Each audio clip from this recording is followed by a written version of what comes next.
ทีมงานพี่น้องเนาะก็ตกลงกันว่าสิมาซื้อที่ดินให้น้องป๊อปแต่ว่ายังมาบ่ครบคนโดยทางทีมงานยังบ่ได้ขึ้นมาครบกันแล้วก็คันว่าขึ้นมาครบแล้วก็สิรวมเงินกันซื้อที่ดินให้น้องเพิ่นเอาหม่องใดเฮ้ยที่ดินเอาหม่องใดในวัดในแท้งนี่หม่องนี้บ่โดยแต่ใส่ฮอดใส่ยังว่าทันได้แท่งนะยังบ่ทันได้แท้งซ้ำโดยรอสมมืนรอก็ได้ปังจะรวมในภาคที่5เด็กแม่คู่ละดอกบ้างโดยแต่ยังประมาณใดยังบ่ฮู้พี่น้องเอ้ยอาจสิเอาช่วงวิทย์ห้องน้ำเพิ่นนี่ว่าเอาในใดยังบ่ฮู้คือกันเนาะบ่ทันได้แท้งเนาะผู้เจ้าของดินเพิ่นก็ยังบ่ทันได้เห็นว่าเพิ่นสิขายให้หม่องใดแต่ว่าเพิ่นอยากแบ่งให้น้องอยู่เพิ่นซั่นว่าแต่ว่าเงินน่ะมาครบแล้วมีแต่ว่าถ่ารอมือซื้อแล้วก็มือที่ว่าเฮามาซื้อมาจ่ายกันบ่แม่นมื้ออื่นกับมื้อฮื้อประมาณมื้อ2มื้อนี่แหละพี่น้องเนาะมออะไรล่ะแต่ทั้งนี้ทั้งนั้นก็ดีใจนำล่วงหน้าได้น้องเด้อขอบใจเด้อโดยอันนี้เป็นหมู่กันมาแต่เฮิงแล้วบ่โดยมือตะหงแล้วไอ้ฮักตะฮู้หาแต่ฮู้โดยรุ่นเดียวกันเลยอันนี้เป็นรุ่นน้องหน่อยนึงรุ่นน้องหน่อยนึงโอ้ไม่ก็เจ้าเฒ่ากว่า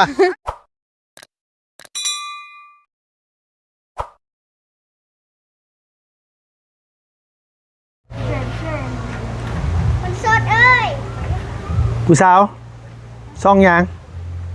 ซองมือยางใส่หมูตัวผู้ใดไอ้ป๊อปเนี่ยเพาะมานี่เนี่ยเอ้าโสดป่ะโสดโอ้โดยเอาสบายดีเด้อสบายดีสบายดีป้าลุงเนี่ยโดยเอาเจ้าเป็นหมูครับไอ้ป๊อปบ่อีหล่าซื้อไงซื้อเรียนอ๋อผู้ยุ่แต่อยากสามมีน้องไงเนาะวันนี้ไปซอยงานแต่งมาบ่โดยอีหล่ากับไปกันไปหาเตมาโดยอ๋อมาแต่โดนละหากับเมื่อกี้ได้มาน้ำกันกับสาวป๊อปมาพร้อมกันเลยโดยโดยว่าไงว่าวันนี้ไปงานแต่งเนาะโดยไปซอยงานแต่งเพื่อนงานแต่งหมู่หรืองานแต่งคนในบ้านนี่แหละคนในบ้านนี่โมเอนหมู่ชื่อเจ้าเนาะคอมเมนโดยเห็นได้คลิปของทีมงานพี่น้องไงแต่บ่เคยสัมภาษณ์น้องเพิ่นจักเทื่อเป็นหมู่กับป๊อปมาแต่โดนยังแต่โดนแต่หึงแล้วโดยแต่ติ๊กน้อยค่ะเป็นหมู่กันเป็นหมู่กันมาแต่น้อยโดยโอ้โดยปัจจุบันนี้ยังเหลือจักคนที่ยังบ่ได้แต่งงานมีโตมีไอ้ป๊อป3เหลือ3สาวโดยโอ้โดยแต่3สาวแต่พุ่นอันน่ะสิเป็นเอื้อยแต่แบบเล่นกันนำสู่เฮาอ๋อเอื้อยรุ่นเอื้อยแต่เพิ่นเล่นนำกันกับเจ้าเราได้แต่สาวไปปีเจ้าได้ซะ18 ปี18โดยโอ้โดยแม่นยังผู้นั้นซิมยังซิมยังสาวบ้านประหลาดบ่โอ้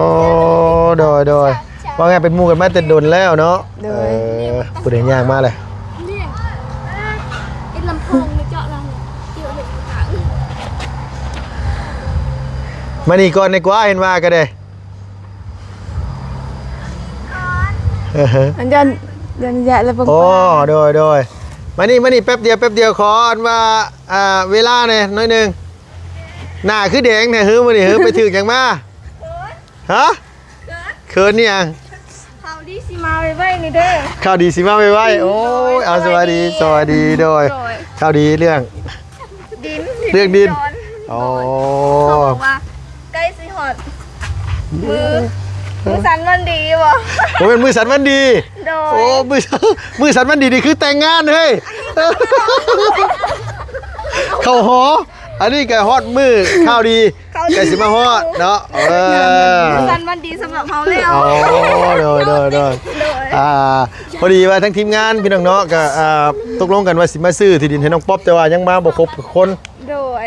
ทางทีมงานยังบ่ได้ขึ้นมาครบกันแล้วก็คันว่าขึ้นมาครบแล้วก็สิรวมเงินกัน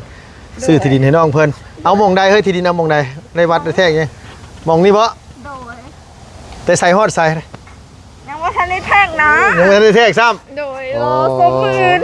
รอก็ได้ปังจะรวมในภาคที่5เด็กแม่คู่ละดอกบ้างโดยแต่ยังประมาณใดยังบ่ฮู้พี่น้องเอ้ยอาจสิเอาช่วงวิทย์ห้องน้ำเพิ่นนี่ว่าเอาในใดยังบ่ฮู้คือกันเนาะบ่ทันได้แท้งเนาะผู้เจ้าของดินเพิ่นก็ยังบ่ทันได้เห็นว่าเพิ่นสิขายให้หม่องใดแต่ว่าเพิ่นอยากแบ่งให้น้องอยู่เพิ่นซั่นว่า แต่ว่าเงินน่ะมาครบแล้วมีแต่ว่าถ่ารอมือซื้อแล้วก็มือที่ว่าเฮามาซื้อมาจ่ายกันบ่แม่นมื้ออื่นกับมื้อฮื้อประมาณมื้อ2มื้อนี่แหละพี่น้องเนาะมออะไรล่ะแต่ว่าทั้งนี้ทั้งนั้นก็ดีใจนำดวงหน้าได้น้องเด้อ ขอบใจเด้อ โดยอันนี้เป็นหมู่กันมาแต่เฮิงเลยบ่ โดยมึงจะหงแล้วไอ้ฮัก หาแต่ฮู้โดยรุ่นเดียวกันเลย อันนี้เป็นรุ่นน้องหน่อยนึง รุ่นน้องเลยนึงโอ้ยไม่ก็เจ้าเฒ่ากว่า เฮ้ยอย่ามาแบบนั้น หมายความว่าป๊อปเฒ่ากว่าหน่อยนึงเป็นไงเฒ่ากว่าประมาณ2ปี3ปี ยังว่าท่านเฮา เอาคันเจ้าบ่เฒ่าลุงก็ยังบ่เฒ่าเอาแท้เนาะคันเจ้าบ่เฒ่าเฮาก็ยังบ่เฒ่าคือกันว่าซั่นน่ะเนาะโดย บ่พาเขานะเฮายังบ่ทันได้มีผัว ยังบ่ทันมีครอบครัว โดย เอาเนาะเฝ้าไปใส่เฮ้ยเนาะแต่เก่าซุ่มช้ำซ้ำซุ่มเจ้านี่บ่รอดได้เฮ้ยเขาบ่ปล่อยฮอดเช้าแล้วแต่เก่า แต่ ฮะ มีบ่มีคนเอา มีคนเอาเลือกลายบ่จักล็อกกันนี่บ่ บ่บ่ได้เรื่อง บ่เลือกบ่ บ่เอา เอาเขามีคนเอาว้าวคือโดย มีคนเอาก็เอาเลยเนาะ โดย มีคนเอาก็เอาซั่นน่ะเอาง่ายเอาลายบ่ได้บ่เคยบอกเนาะ คันมีคนถูกใจคนมักเอา บ่ง่ายว่าคันมาพ่อคนมักนี่อายุเกี่ยงบ่เฮ้ยเกี่ยงบ่อายุบ่ง่ายว่าผู้บ่าวเฒ่ากว่าแบบอายุหลายกว่าจังซี่นะเกี่ยงอยู่บ่ ได้เนาะแบบ บอกว่าไงว่าอายุหลายแต่ว่าตรงสเปคเขานี่ก็เอา โอ้ยก็ธรรมดา มันก็เอาเลยถูกไปแล้ว ถึงว่าสิน้อยซ้ำกันก็ตามคันโมเมนต์สเปคนี่ก็บ่เอาเนาะเนาะ ว้าว เอาสมมุตินะสมมุติแบบว่าอันนี้สมมุตินะพี่น้องเนาะคันสำหรับซ้ำลุงนี่ได้บ่ซ้ำลุงนี่แบบสเปคชุบเจ้าแบบซ้ำอายุหลายซ้ำเฮานี่ได้บ่แบบอายุซ้ำเฮานี่นะ ได้อยู่บ่สิบ่ได้ บ่ได้พี่น้องเอ้ยซ้ำลุงบ่ผ่านคันอายุ40อัพนี่บ่ต้องมาจีบน้องเพิ่นเด้อพี่น้องเด้อ มันจะได้ เอามาจีบตัวว่าบ่ได้ซ้ำนี้บ่ได้มันหมายความว่าไงนะว่าซ้ำนี้บ่ได้ เอาข้าวเหนียวเขาบ่ได้ถูกใจเด็ก อ๋อโดย ถูกใจถูกมัก เขา เนาะ ลมและเข้าใจกันกับแบบเขามากหักกัน อ่า ทำไมก็ได้ โดยเขาสมมุติซื้อก็ยังบ่ได้บางนี้น่ะสมมุติได้นี่บ่ได้เอาโอเคเข้าใจแล้วว่าง่ายแบบคือลุงนี่บ่เป็นสเปคแต่ถึงว่าสิเป็นผู้บ่าวบ่มีลูกมีเมียก็ตามพี่น้องแต่มาจีบนี่บ่ผ่านซ้ำลุงยังบ่ผ่านอยู่ซ้ำไหนจังพ่อยังบ่ได้ผัวของเขาจังเที่ย ยังนะ จัง จังพอบ่แป๊กพี่น้องเพิ่นโสดมาฮอดทุกมื้อนี้คันซ้ำเฮายังบ่ผ่านอยู่นี่ก็เข้าใจแล้วล่ะพี่น้องเอ้ยเนาะรุ่นสุกี้พี่น้องเอ้ยผู้บ่าวหน้าตาซ้ำสุกี้จังได้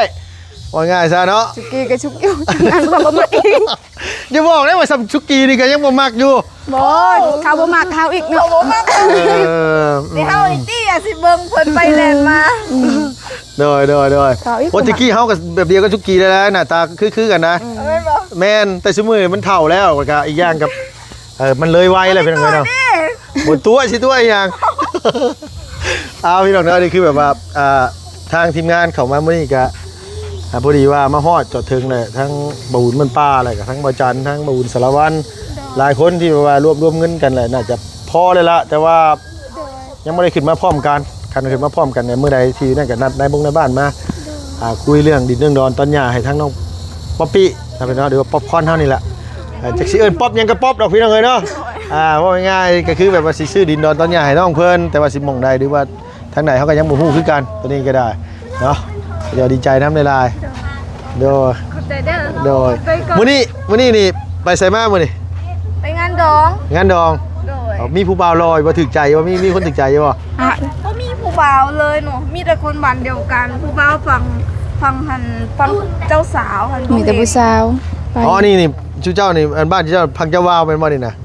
อ๋อฟังเจ้าสาวเพิ่นได้เมียบ้านอื่นมาแต่งอยู่นี้ โดยแบบเมื่อวานนี้เพิ่นก็มาแต่งอยู่เฮือนเมียเพิ่นแล้วมื้อนี้เราเอามาเฮือน อ๋อเอาเจ้าสาวมาบ้าน โดย โอ้ก็ได้มางานอยู่พี่เนาะ โดย อ๋อโดยเอาโอเคไปหาบุญไปผมไป ขอบใจเด้อ โดยโอ้ยยิ้มเป้ยมานี่โอ้ได้ยินข่าวดีแขวบ่ฮุบเลยเนาะเอาอันนี้นี่คือดินเจ้าของเดียวกันบ่เลยบ่นางนี่นะแถวนี้นะ โดย ดินเฮือนนั่นมาอันเป็นเปิดให้ค่าอยู่รุมหั่นเนาะ โดย เป็นพี่น้องกับเจ้าบ่ แม่เฒ่าเฮา เป็นแม่เฒ่า โดย เป็นแม่ของแม่เจ้าบ่ เป็นแม่ของพ่อ เป็นแม่ของพ่ออ๋อย่าเอาบ้านทั้งนี้นี่ส่วนหลายเพิ่นเชิญไม่เท่าแต่ว่าเป็นย่าเนาะ โดย ย่ากับครอบครัวย่ากับปู่ว่าง่ายซะแล้วเลี้ยงนี่แม่เป็นคนบ้านไหนซะเนาะแม่อีหลานะ บ้านนกแดง เอาบ้านน้องแดง บ่แม่นคน เอ้า นาปีเหะเด้นาปีเหะเด้ ที่บ้านดุงได้กับพี่เนี่ยเรื่อยกันไหน น้องแดงนี่เอาผู้นี้คือน้อยๆคือฮู้จักแท้ซะนี่นะ ปีเหะได้จ้ะ พี่เนี่ยพี่เนี่ยน้องแม่ หนักดักก็ต้องมันดักเลยกูแม่เฮาคนใส่แดน คนแสดง อย่าหูมันใหญ่ โดย อ๋อคนแม่เจ้าเป็นคนแสดง โดย มาได้พอเจ้าคนบ้านนี้ โดย ใช่เฮือนเจ้าใช่เฮือนเจ้า เรือนเฮาใกล้กับเรือนนางยาน้อยนั่น อ๋อแกเฮือนน้องน้อยนะ โดย ของเฮือนอีหลานหลังนั้นเนาะ โดย พอเห็นแต่ในคลิปพี่น้องแต่ว่าลูกบ่รู้ว่าเฮือนน้องเพิ่นอยู่หม่องนั้นมีพี่น้องจักคนนางตัว 4 มี4มีหญิงจักคนผู้ชายจักคน ผู้หญิง2 มีหญิง2ผู้ชาย2เอาพ่อแม่ตัวคือเอาลูกหน่อยแท้ เอาน้อยแล้วบ่มีเงินเลี้ยง บ่ง่ายเอาหน่อยกำลังเฮาบ่หลายก็เลยไล่ลูกประมาณ4คนปกตินี่ชนชาตินี่ทั้งมาชนพี่น้องทั้งนี่ชนลาว7-8เลยพี่น้องลูกพระเจ้าหลายเนาะ โดย เอาตัวเป็นลูกคนที่เท่าไหร่ 2 คนที่2มีเอื้อยผู้หนึง บ่มีอ้าย มีอ้าย โดย แล้วก็ มี เลี้ยง น้อง เป็นคนที่2 โดย น้องที่เจ้าเป็นหญิงผู้ชาย ผู้หญิงซ้ำกันกับเฮาเลย ซ้ำกันกับตัวเลย โดย เกิดหัวปีท้ายปีเลยแมันบ่แบบ บ่ฮู้กันแบบเรานะ ไม่ อายุแต่16 ปีใหญ่ไวเด้ อ๋อ เราสิสูงกว่าเฮาอีกหน่อยหนึง โดยว่าง่ายว่าน้องห่างกัน2ปีน้องห่วมว่าง่ายซะเจ้า18น้อง16เนาะ โดย โดย เราเป็นโตใหญ่สูงๆอีกนิดนึง เอาเป็นคนเตี้ย เจ้าเป็นคนเตี้ย เข้าใจพี่น้องเนาะเป็นครั้งแรกเลยที่สัมภาษณ์น้องเพิ่น อืม กับป๊อปนี่เป็นหมู่กันมาโดนแล้ว โดยโดนแล้ว เป็นหมู่กันเดี๋ยว3สาวซุมื้อนี่ โดย เดี๋ยว3สาวที่คายบ่ออก เพราะว่ายังพี่น้องเลือกหลายโพดเนาะ ก็บ่ได้เลือกแต่เขาบ่เอาบ่มักบ่มีคนมักแม่บ่ได้เลือกเหมือนกัน มีคนมักนะบางเทื่อชื่อเจ้าบ่มักก็มีสินะมันคน ก็มีแบบ เนาะ นั้นแบบเฮาบ่ได้มักเขาเด้ เฮาบ่มักเขาก็เอากันบ่ได้หน่อยๆเนาะ โดย มันมีแต่ผู้หนึงมักผู้หนึงจะต้องเอากันได้ โดยอันผู้นี้นี่เป็นน้องป๊อปบ่น้องแท้ๆบ่ดีว่าบ่แม่นน้องพอดีไม่เดียวบ่ น้องแท้ อันนี้น่ะบ่ ๆโดย หลายคนคือว่าบ่แม่นน้องป๊อปอันนี้น่ะผู้นี้น่ะบ่นางมานี่แน่นอนมาแล้วมานี่เอาไปยังอยากอายแย่น่ะบ่ ต้องเรียกก่อน เพิ่นอยากอายเลยพี่น้องเราอยากอายเนาะ กันเนี่ย เว้าลาวบ่เป็นไม่ซั่นว่าเลยอาย เราอาย แล้วอาย แต่เราไปอะนะพวกอายมาถ่ายคลิปเวลาก็บ่ได้มือเฮือน บ่ เราอายเราอยากให้ถ่ายคลิป อยากอาย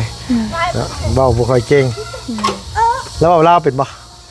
เป็นอยู่แต่เราน่ะอาย เว้าเป็นอยู่แต่เว้าเป็นบ่หลาย อืม เอ เราสิอายก็ โดยมื้อนี้ไปพากันไปซอยงานแต่ง โดย ไปจักคนมื้อนี้ไปจักคน สามสาว 3สาว มีแต่ไปงานดองกันซื่อ โดยไปงานดองเขาเจ้าเนาะอันนี้มีแต่ดินหญ้าเจ้าบ่ได้เนี่ยนั่นล่ะเนาะ โดย ดินหญ้าเจ้าแหละว่าไงว่าเพิ่นให้คนอื่นมาอยู่ โดย อันนี้ก็แม่นบ่นะแม่นบ่เลยบ่ล่ะหรือว่าได้นะ แม่น หมายความว่าอันนี้เฮือนพี่น้องจะว่าปลูกหลังใหม่นี่ แม่น โอ้ เป็นลูกป้า ลูกป้า โดย หมายความว่าเพิ่นซื้อไว้แต่ดนแล้วเนาะ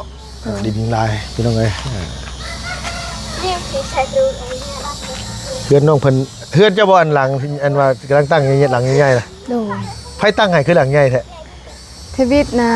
มีคนแบบอยากเฮ็ดซอยแบบตอนนี้เราบ่ได้ซอยเลยคันเป็นพวกน้องอ่ะบ่ได้มีเฮ็ดดอกเพื่อนสำนัก อ๋อ แต่เดี๋ยวนี้ก็มีแต่หาเงินแล้วก็เฮ็ดเอง โดย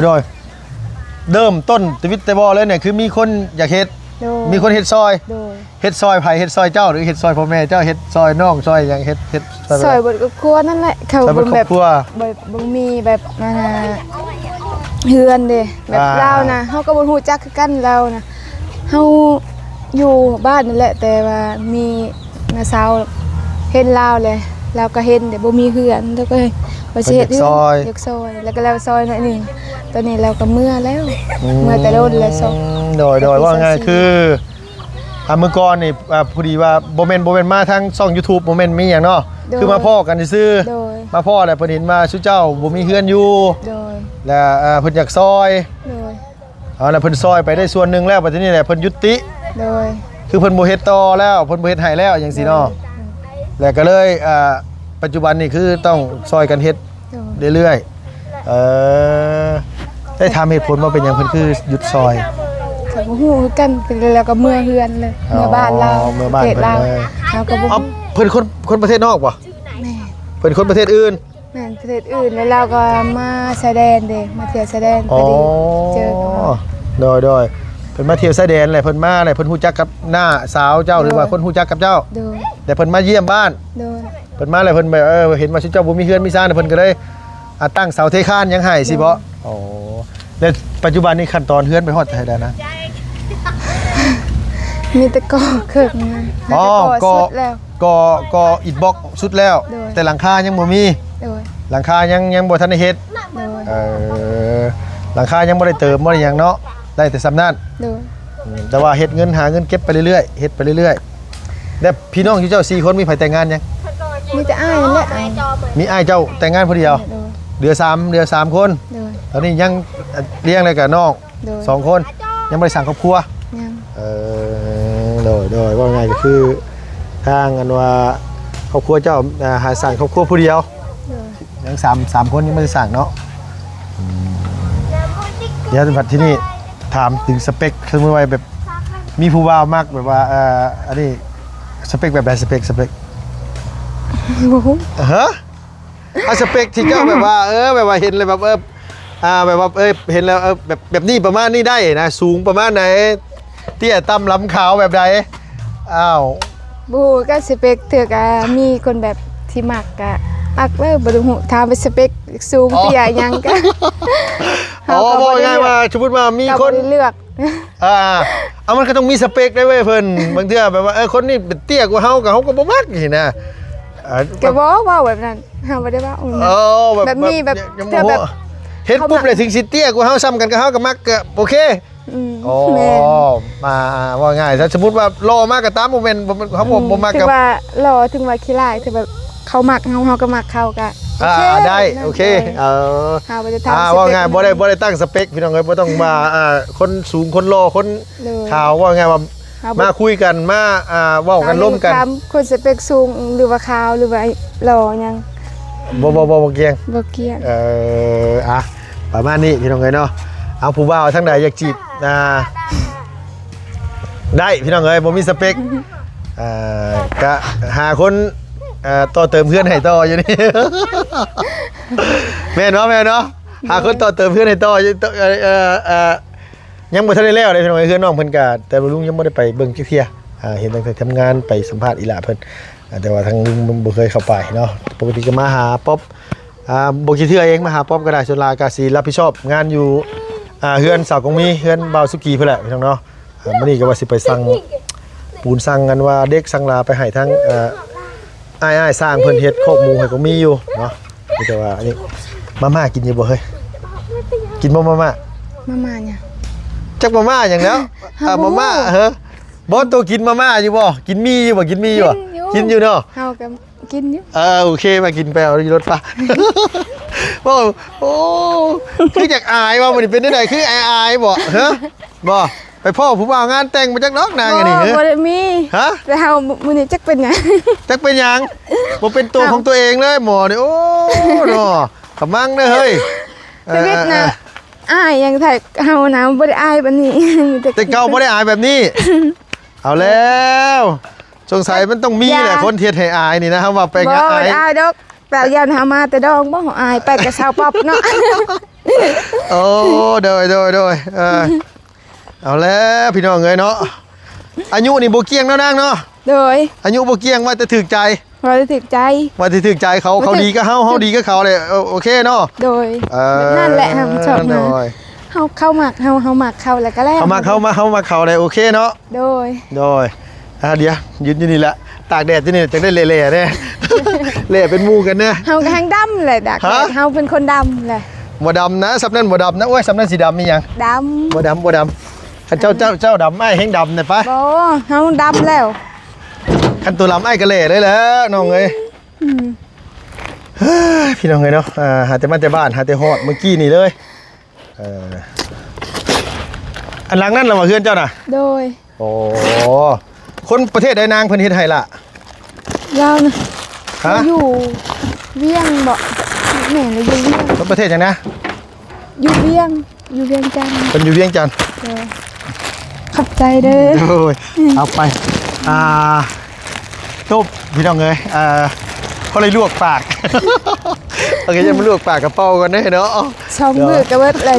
ฮะ สองมือกระเบิดเลย สองมือเบิดป่ะ เบิดแต่บ่มีอันน่ะให้ร้านกินเด้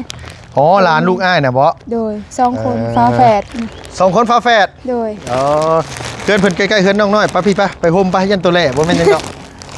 เป็นห่วงน้องเพิ่นพี่น้องเอ้ยเนาะเพิ่นเป็นผู้สาวยันเพิ่นแหล่ได้พี่น้องเอ้ยเนาะตัก พี่น้อยสิเข้าไปหาป๊อปก่อนป๊อปเพิ่นกำลังพาพื้นเฮ็ดอันว่าอันหนึงเข้าเป็นหยังคือบ่เว้านํกันแน่เดี๋ยวนี้เหรอบ่เป็นแล้วบ่เป็นเนาะ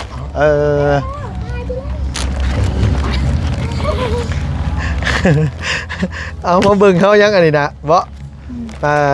น้องป๊อปเราบ่อยากเข้ากล้องพี่น้องเอ้ยถ้าน้องเพิ่นเข้ากล้องเพิ่นก็สินี่อยู่คันทีมงานเข้ามาถ่ายเนี่ยเพิ่นบ่อยากมือเฮือนเนาะบ่ค่อยมือ อายเด้บ่เขาก็เขาเมื่อแต่โรงเรียนแล้วเขาก็อยู่นี่แหละ เฮือนยาเพิ่นพี่ โดยเขาบ่กล้าเมื่อนี่ยานกระถ่ายหูคนนี้ เอาโอเคพี่น้องเอ้ยลุงสังเกตแล้วน้องเลี้ยงแบบรู้สึกว่าบ่เป็นของตัวบ่เป็นตัวเองเลยมื้อนี้แบบว่ารู้สึกแบบอยากอายอายเว้าแบบคืออารมณ์ดีเฮาก็คืออารมณ์ดีคือกันก็ให้ดู โดยเราถ่ายคลิปแต่ก็บ่ได้ฮู้ว่าแบบนี้มีเด้ ปกติบ่ได้แบบนี้เนาะ โดย โอเคแล้วพี่น้องเอ้ยมีแต่ว่าเจ้าหน้าที่เข้าไปหาป๊อปว่าเพิ่นเฮ็ดหยังอยู่แล้วก็สิเอามาไปให้น้องเพิ่นก่อนเนาะพี่น้องเนาะโอเคพี่น้องเนาะสบายดีเด้อ